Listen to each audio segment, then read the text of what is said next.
संविधान में संशोधन की आवश्यकता है। अगर संविधान में संशोधन नहीं होगी तो हम ऐसे ही अपने बच्ची का रेप हत्या कराते रहेंगे।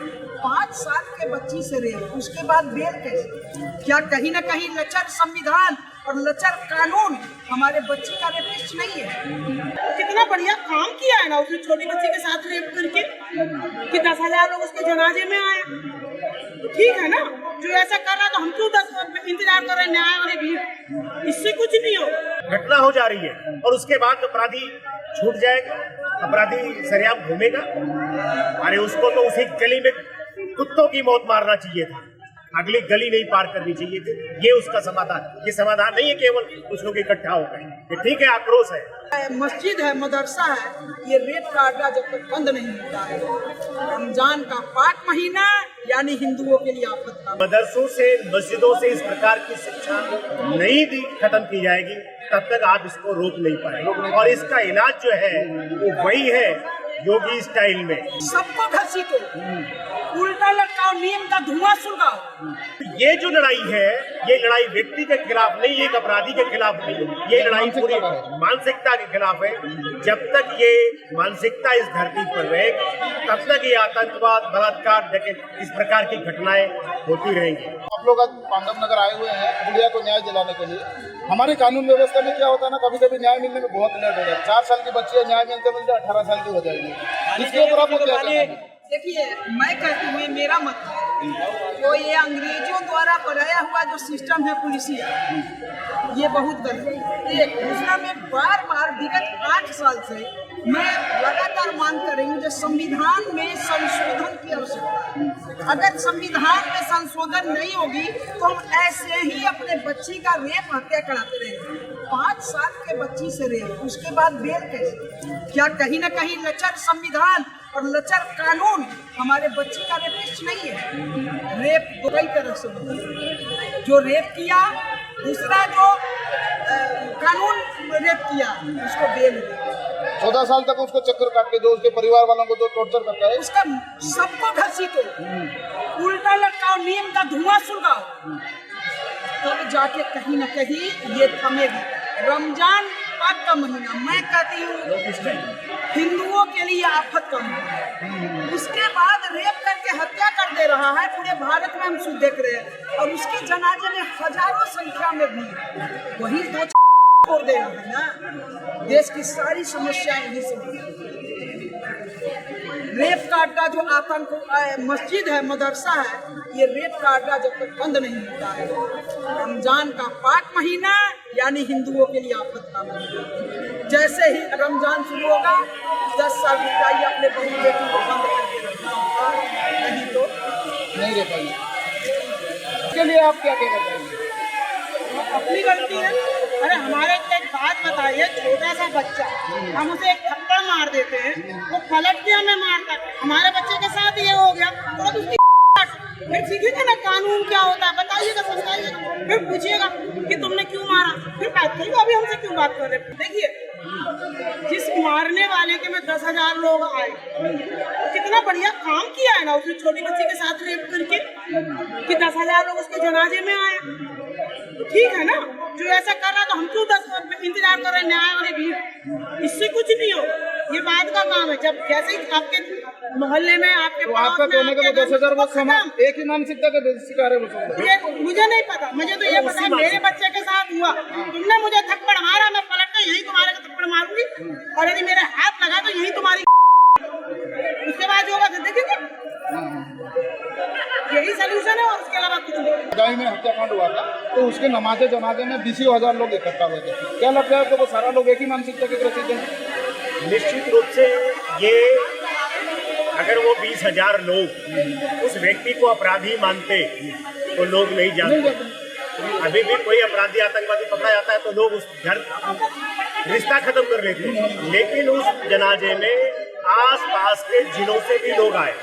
इसका मतलब है कि उसने कोई उनकी दृष्टि में कोई समाज काम किया होगा, तो मानसिकता को एंडोर्स कर रहे हैं। हाँ, तो ये मानसिकता की लड़ाई है। जब तक इन मदरसों से, मस्जिदों से इस प्रकार की शिक्षा नहीं खत्म की जाएगी तब तक आप इसको रोक नहीं पाएंगे। और इसका इलाज जो है वो वही है, योगी स्टाइल में।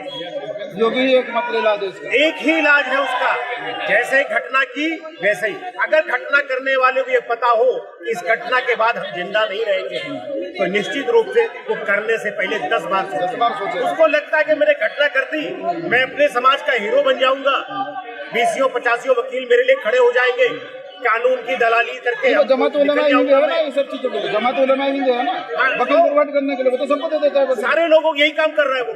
तो ये जो लड़ाई है, ये लड़ाई व्यक्ति के खिलाफ नहीं, एक अपराधी के खिलाफ नहीं, ये लड़ाई पूरी मानसिकता के खिलाफ है। जब तक ये मानसिकता इस धरती पर रहेगी तब तक ये आतंकवाद, बलात्कार, डकैती, इस प्रकार की घटनाएं होती रहेंगी। जरूरत है कि इसको खत्म किया जाए या इनमें सुधार किया जाए। इसको जड़ से खत्म करने की जरूरत है। बिल्कुल जड़ से खत्म करना। जहाँ से उत्पन्न हो रहा है उसी जगह को बंद करो पहले, उसी को। बिल्कुल बिल्कुल। ये जो इस प्रकार के मदरसे हैं जहाँ से शिक्षा दी जाती, जहाँ से इनको साक्षी दी जाती, जहाँ से इनको फंडिंग होती, उन सबकी जांच होकर के खत्म कर रही है। ये जो 20,000 लोग खड़े आए थे जनाजे में, इनकी भी जांच होनी चाहिए। बिल्कुल जांच होनी। कहाँ से पढ़कर आए, कौन सी मानसिकता लेकर के आ रहे हैं? एक 4 साल की बच्ची के साथ यहाँ घटना हो जा रही है और उसके बाद अपराधी छूट जाएगा, अपराधी सरेआम घूमेगा। अरे उसको तो उसी गली में कुत्तों की मौत मारना चाहिए था, अगली गली नहीं पार करनी चाहिए थी। ये उसका समाधान, ये समाधान नहीं है केवल कुछ लोग इकट्ठा हो गए। ठीक है, आक्रोश है, इसलिए ये आवश्यक है ऐसे लोगों का इलाज, कुत्तों की मौत मार करके ही इनका इलाज करना चाहिए। समाज में इस प्रकार की दरिंदगी करने वालों में भय व्याप्त होना चाहिए, यही इसका समाधान है। यही इसका समाधान है। भाई साहब, अभी भाई साहब ने बताया कि जहाँ से ये मानसिकता उत्पन्न हो रही है वहीं पर चोट करने की जरूरत है। तो आपको क्या लगता है कि हेमंत बिश्व शर्मा का स्टाइल सही है या योगी आदित्यनाथ जी का स्टाइल सही है? दोनों का स्टाइल सही है। वो सारे मदरसे बंद कर, सारे मदरसे बंद कर, टोटल मदरसे बंद कर। वहाँ पे अब देखना कितनी जल्दी सुधार होगा।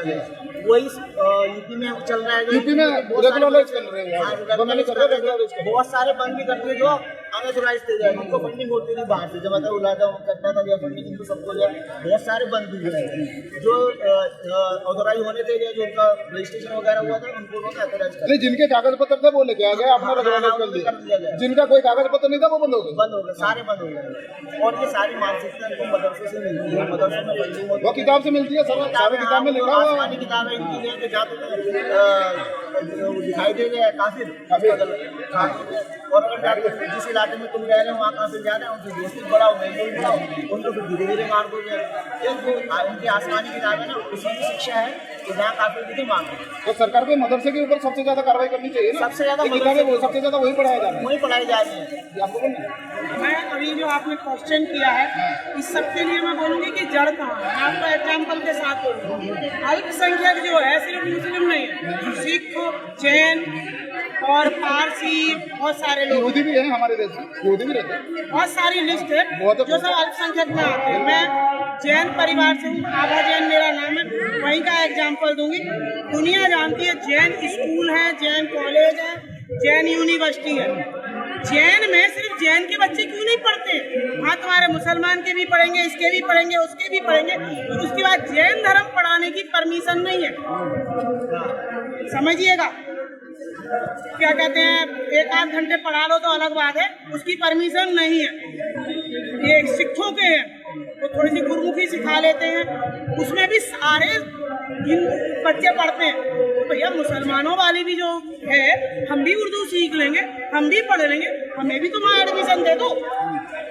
जरूरी ये है कि सबके लिए अल्पसंख्यक वाला व्यवहार में सबसे एक जैसा करो कम से कम। तो सरकार को इसके ऊपर कड़े कानून बनाना चाहिए कि कम से कम जो भी कानून हो रहा है वो सबके ऊपर समान हो जाए, क्योंकि भारत में अल्पसंख्यक मतलब मुसलमान नहीं माना जाएगा।